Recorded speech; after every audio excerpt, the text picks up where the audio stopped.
Hello everybody, welcome back to some more Stone Age Challenge. This is the Captain speaking, and I've made a bit of progress since my last recording session. I've done a little bit of work and exploration off camera, and I'll show you guys a bit of that today. After that, I think we're going to go venture out in the wilds a little bit. As you can tell from my body, I have not yet found any cows to make any leather armor with just yet, but I have found a few goodies. So I've set myself up a temporary little hidey hole down here. I've got a little AFK spot so I can let some stone smelt in the furnace here. I left off last episode in overtime actually because I had found a zombie spawner right here. I dug myself a ladder right to the surface, which actually comes out fairly close to where I was set up my base. Or where I had set up my base, rather. And yeah, I was digging out this dungeon to turn this into a zombie mob farm when I discovered this little bit of a cave underneath here. So I ventured around, and there's a lot more cave in here to explore. But I've dug a direct path to what I wanted to show right now. Sort of a direct path at least. I actually found a skeleton spawner, which was pretty nifty. I've already cleared out the chests, just because of safety's sake. I have had a creeper go off and destroy one of the chests already. But I found some good things. I found a third bucket. I found an enchanted book with efficiency 3. And the best part is I found 4 bars of iron. So I've stashed those safely away in my main base. I can show you the loot in just a second. I'm going to head there, and then we're going to do some adventuring. So I haven't turned the iron into anything yet. I think a pick is going to be the way to go. So I can, harvest some more gold, and I can make armor that way if I wanted to. But because I'm trying to prolong the Stone Age for as long as I can in this game, I'm not going to do that just yet. I'm thinking the 4th piece of iron I can either use to make a flint and steel, which I can use to light another portal, which of course is not necessary. I'll just fill that in now so I don't fall in. But I think most likely what I'm going to do is build a piston with it. And I'm not sure why, because I don't have slime yet, but it seems to me like a piston would be the way to go. So yeah, there are the 4 bars of iron, 4 iron ingots. I've got a bunch of records, mostly cat now. Golden apple, I think that was in the zombie chest. The second name tag was in the skeleton spawner, and there's the enchanted book I came across.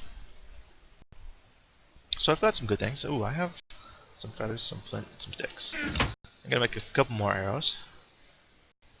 I, of course, found enough string since the last episode to make myself a bow. So that'll come in super handy, I'm sure. I'll let the night pass, and then today we're going to take a bit more of a look on the surface. Now I've explored a little bit in one direction. One direction. Yeah, I went that way a bit, and there's a cool spot that I might want to build just over there in the future. And I think there's ocean just over that hill. So I think... Oh, creeper. I think today I'm going to travel to the east a little bit. Before I do that, what I'm going to want to do, I think, is build myself a little marker pillar so I can tell where my base is, at least from a bit of a distance away. So I'll mark the light on that. Oh, that got bigger than I wanted it to. That's why I had dug the hole. I thought it would all just travel in there and not disrupt any of my torches, but I was very obviously wrong about that. Oh boy, look at all the water flow. Torch. Yeah, knocked out one torch, 2 torches. Okay. Last thing I need is mobs spawning this close to my entranceway to my little hidey hole base. Come on. Check. Alright. So that should be fairly visible. I did that a lot in my single player worlds. Especially the ones I spent a lot of time on. I'd mark different bases or points of interest with simple cobble dirt pillars. Not me, bro. Oh, witch. Could use some eggs. I'm gonna want a chicken farm at some point, I think. Mind you, with the skeleton spawner, I don't need it nearly so much for the arrows. But I'm thinking I'm going to turn both those spawners into mob farms. You took that health potion, didn't you? I'm going to turn both those mob farms, or those spawners into mob farms. The zombies are useful. I might get a little bit of armor. But I think I'm a little more concerned at this point with getting some carrots and some potatoes. Which, of course, only the zombies can drop. And then, of course, I think the skeleton spawner is going to become my primary mob grinder. So I can get possibly some armor, possibly a decent enchanted bow, and, of course, plenty of arrows. Oh, I hear a zombie. Oh, he's above ground, okay. Come on. Game's a little laggy today. Wonder why. So birch forest. A little bit of coal. I don't really need much more coal right now. Certainly not what I'm trying to explore. Let's go down under there, and then down under where? Down under here. I'm so stupid sometimes. At least I'm entertaining, at least to myself. Okay, cool. This is a neat little network of caves. At least it would be if it was further underground. And no daylight. Okay. Good times.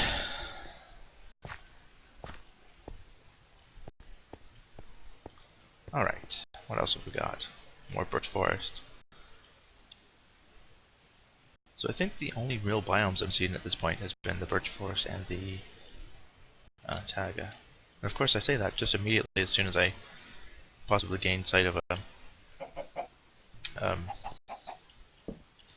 hills biome.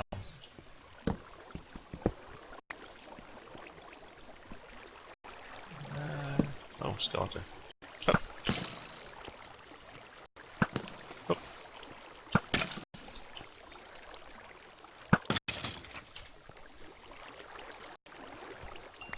Still gotta remember that I'm not wearing any armor. I've done pretty well.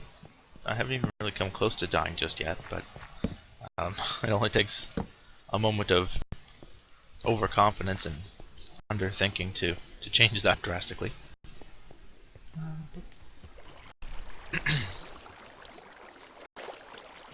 So this has actually been an interesting experience for me. I've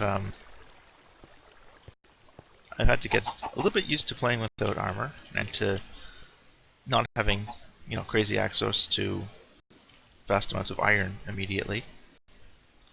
And I'm hoping it continues to be so. I hope I don't get too lucky with finding iron in dungeon chests and that kind of thing.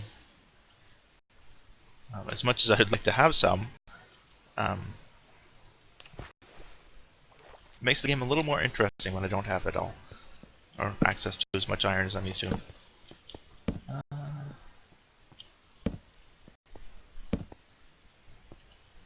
And I think it helps that the world that I'm playing in is interesting.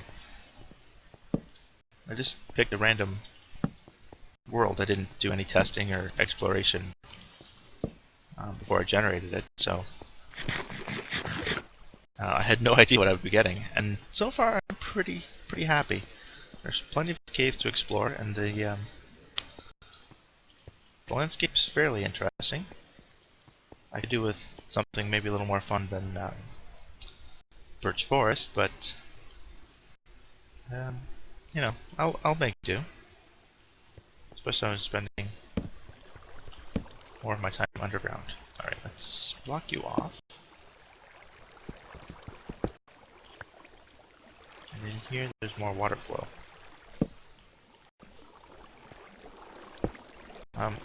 So having said that, I'm finding it interesting and I'm liking the challenge, kind of makes a lot of cave exploring a little less fun. Because the only thing I can really harvest down here is the coal ore. Right? I still don't have a pick that I can get diamonds or redstone with. I guess I can get lapis too. Not just gold, but lapis also. But yeah, I still can't get redstone. I can't get diamonds. I can't get gold. And of course, iron is not spawning. So coal and the occasional lapis is all I can really dig. So aside from finding amazing things like dungeons or mine shafts, caving is a little less interesting in that regard. But again, that said, when you do find something like a dungeon, it's just so much more monumental of a find. So I think it all balances out more or less in terms of the caving and exploring. Definitely when it comes to survival, it's more of a challenge. So in general, I would say this has been a positive experience so far. I know I'm only 3 episodes in, but I'm having fun, and it's providing a new challenge to a game. It's several years old at this point, and I'm doing it without mods, which is pretty cool. I think the world customization options that they added in 1.8 were a really good idea. It lets you do some pretty cool things to generate new worlds.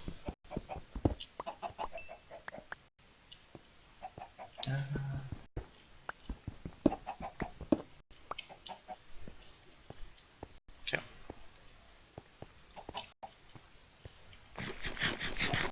And I think some of the interest in Minecraft is starting to slow down, finally. A lot of YouTubers are doing less Minecraft content, fewer Minecraft videos.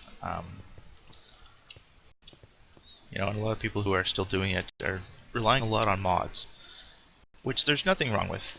I'm not anti-mod really in any way, but it just seems that interest in the core game has kind of dropped off. Which is a bit too bad, because there's still, I feel, a pretty big interest in people to see that content, right? The viewers still want to see Minecraft videos. At least that's how it seems to me. And it feels like a lot of the long-time Minecraft LPers just aren't as interested in putting out the content. There are bigger and better games to play. And of course, they're going to do that because that's what they want to do.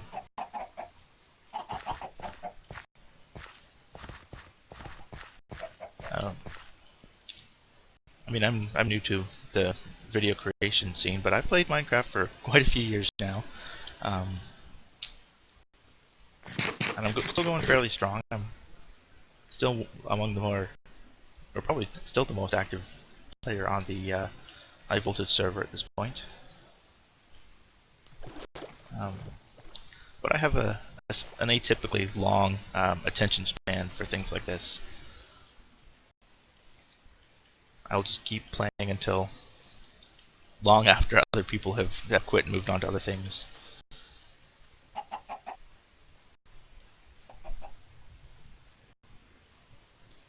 Some of my friends, when I was younger, and we used to game a lot, used to say, how was it that it went? Some people would perfect some parts of the game, and some people would, dabble in multiple parts of a game. But I was the type of person who mastered every part of a game.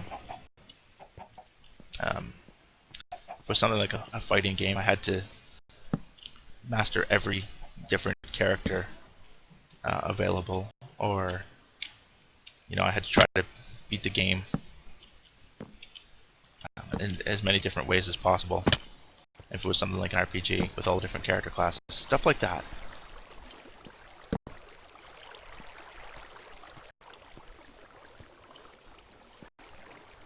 So that's why I'm still into Minecraft, at least. That, and it's fun to play something that's really, um, really open world. Being able to go where you want and roughly do what you want. I think that's really cool. I think that's why it's been as successful as it has been. Alright, so I am essentially lost. I need to be heading west to get home. And I'm going to get stuck for the night, I think, somewhere. I think. So yeah, that's my little, 2 cents ramble worth of YouTube and video games in general. Oh, spider.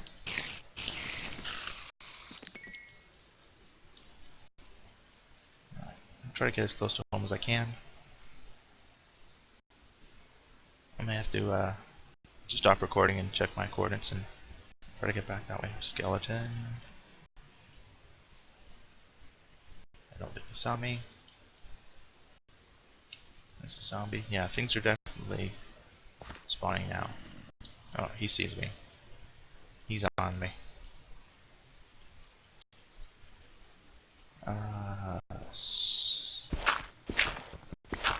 Oh, I really wanted you to just be dirt. Dirt. My mouse is starting to bugger up a little bit. I might have a little bit of animal fur in the lasers. How's that? Better. So yeah, I guess I live here for tonight.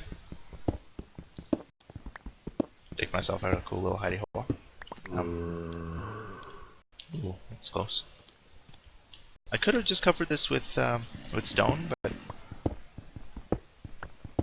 I've played just enough UHC style games to be concerned with camouflage. The good thing about the new blocks too is that if I really wanted to hide myself, I could do that, and the andesite will look natural. You see. 3, 4, 5. 2, 3, 4, 5. See if he's down here, maybe. I think he's above me. Because it sounds like he's getting quieter as I get lower.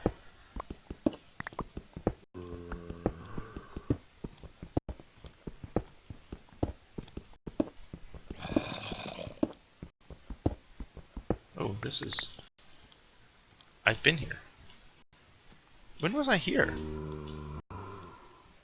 Interesting.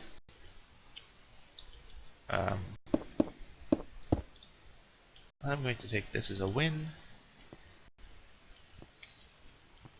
I think.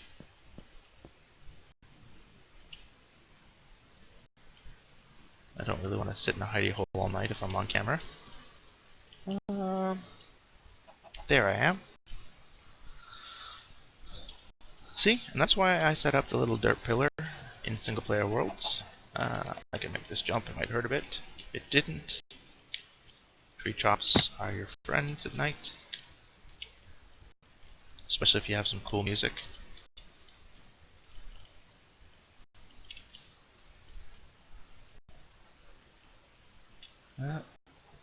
I missed.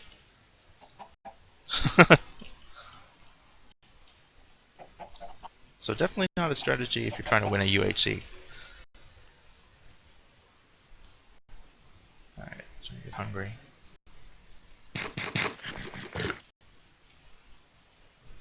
So I've lit this up fairly well. So I should be more or less safe. So no sign of any cows yet, unfortunately. That is worrying. I'll make a couple pressure plates quickly for the door. Nice. Perfect. Alright.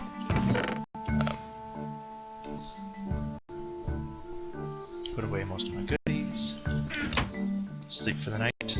And that'll be it for today's episode. So thanks for watching. Hope you guys enjoyed. And I will see you in the next one. Bye now.